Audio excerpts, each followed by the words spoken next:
Hello guys, bersama saya lagi dalam Alright Novel Channel. Dua perkara yang menarik untuk saya kongsikan sahabat semua. Yang pertama adalah kenyataan terkini daripada Azam Baki, Suruhanjaya Pencegahan Rasuah Malaysia (SPRM) berkait dengan menantu Muhyiddin Yassin yang hilang, yang melarikan diri kerana dakwaan penyelewengan, rasuah, salah guna kuasa dan sebagainya.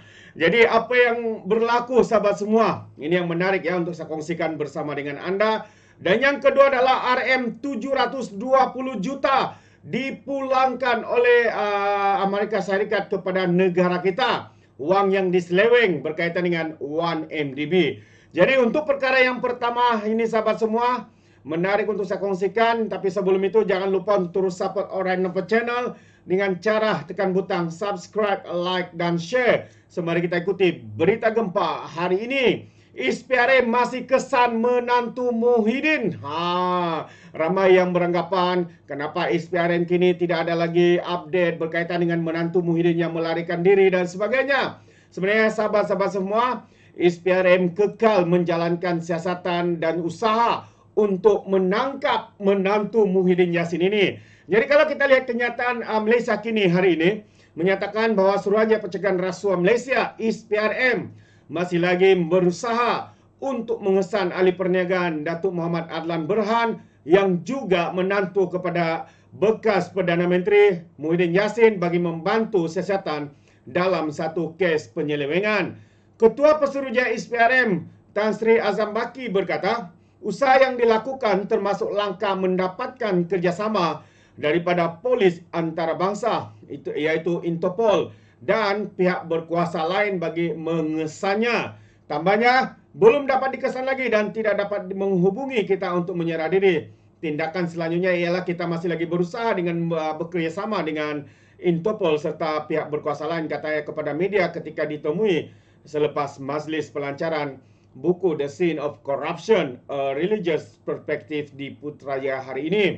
Selain Muhammad Adlan, SPRM juga sedang berusaha mengesan seorang peguam bernama Mansur Saad bagi membantu siasatan kes penyelewengan projek pendaftaran pengambilan dan penyimpanan biometrik pekerja asing bagi sebuah kementerian. Media sebelum ini melaporkan kedua-dua dikenal pasti sudah meninggalkan Malaysia masing-masing pada 17 Mei dan 12 Mei 2023. Jadi sudah hampir setahun, bukan hampir ya, sudah lebih setahun mereka ini masih bersembunyi. Jadi sementara itu Azam juga menolak dakwaan Setiausaha Agung Perikatan Nasional Hamzah Zainuddin yang mengatakan bahawa pendakwaan terhadap anak lelakinya dalam satu kes rasuah adalah sebagai siri perancangan pembunuhan karakter politik yang sebenarnya ditujukan kepada beliau sebagai ketua pembangkang. Beliau berkata SPRM bukan alat kerajaan untuk membuat pendakwaan terpilih dan agensi penguatkuasaan itu bertindak secara profesional tanpa mengira latar belakang. Jadi kata Azam Baki, saya tidak bersetuju dengan kenyataan itu kerana tindakan kami adalah sesuatu yang profesional, tidak mengira siapa, sama ada pihak pegawai kerajaan, ahli politik government of the day dan sebagainya. Apabila ada laporan dan kesalahan, kita akan tuduh di mahkamah. Itu saja kerja saya. Saya tidak ada pendakwaan terpilih di sini, katanya.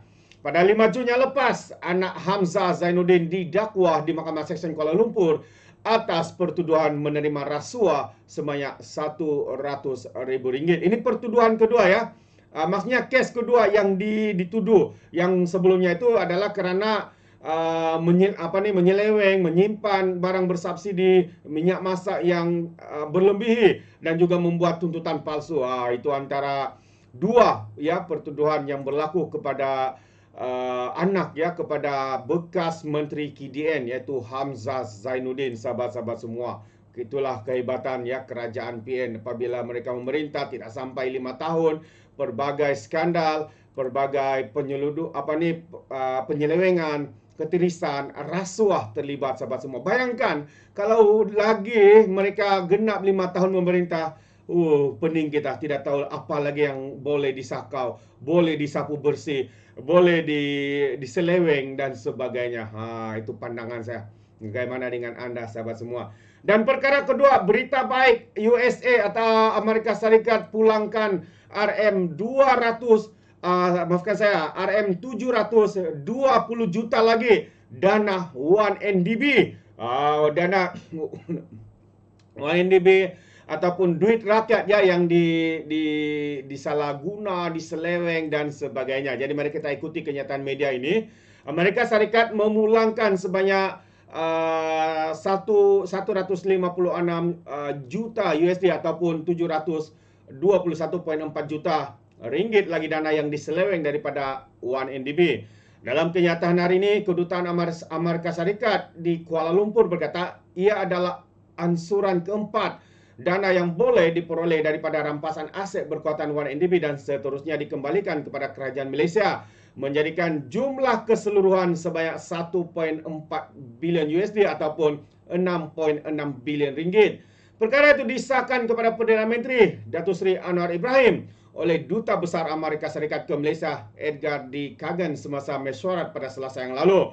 Katanya, kami sangat gembira kerana peringkat keempat aset daripada siasatan Jabatan Kehakiman Amerika Serikat ini dipindahkan kembali ke Malaysia. Dan jumlah wang luar biasa ini akan kembali kepada rakyat Malaysia di mana ia sepatutnya berada dan di mana ia akhirnya boleh digunakan untuk tujuan asal untuk memperbaiki kehidupan rakyat Malaysia setiap hari, kata Kagan. Sejak 2016, Jabatan Kehakiman Kehakiman US Amerika Serikat memulangkan beberapa siri saman pelucutan hak sivil yang bertujuan mendapatkan semula aset yang dipercayai hasil penyelewengan 1NDB dan bekas anak syarikatnya SRC International. Saman itu dibuat di bawah inisiatif pemulihan aset kleptokrasi yang bertujuan untuk menghalang kleptokrat daripada menyalahgunakan sistem kewangan Amerika Serikat. DOJ mendakwa 2017 bahawa lebih 4.5 bilion USD telah diseleweng daripada 1NDB, yang mana 1.7 bilion telah disalurkan melalui sistem kewangannya.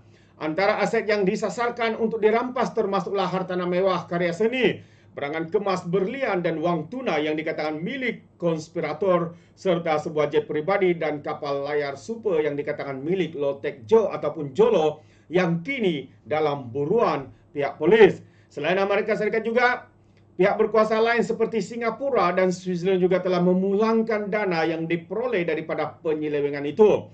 Usaha ini diperkukuhkan apabila bekas peguam 1NDB, Jasmine Lu, kembali ke Malaysia pada 2023 selepas bertahun-tahun dalam pelarian dan membantu polis mengenal pasti hartanah berkaitan 1NDB bernilai 93.2 juta ringgit itu. Jadi, ini antara berita baik sahabat semua. Sekali lagi, negara kita mendapat sebanyak RM720 juta ringgit daripada dana 1NDB yang telah pun diseleweng sejak sekian lama. Kita mengharapkan akan ada banyak lagi wang-wang rakyat ini dikembalikan dan seperti mana yang dikatakan bahawa wang ini sepatutnya dikembalikan kepada rakyat sebab ini adalah wang negara kita Malaysia dan juga rakyat Malaysia. Jadi sahabat semua, dua perkembangan. Satu tadi adalah berkaitan dengan menantu Muhyiddin Yassin. Di manakah keberadaan? Adakah benar seperti pertanyaan daripada warga Maya, rakyat Malaysia? Adakah Muhyiddin tidak pernah menghubungi menantunya ini?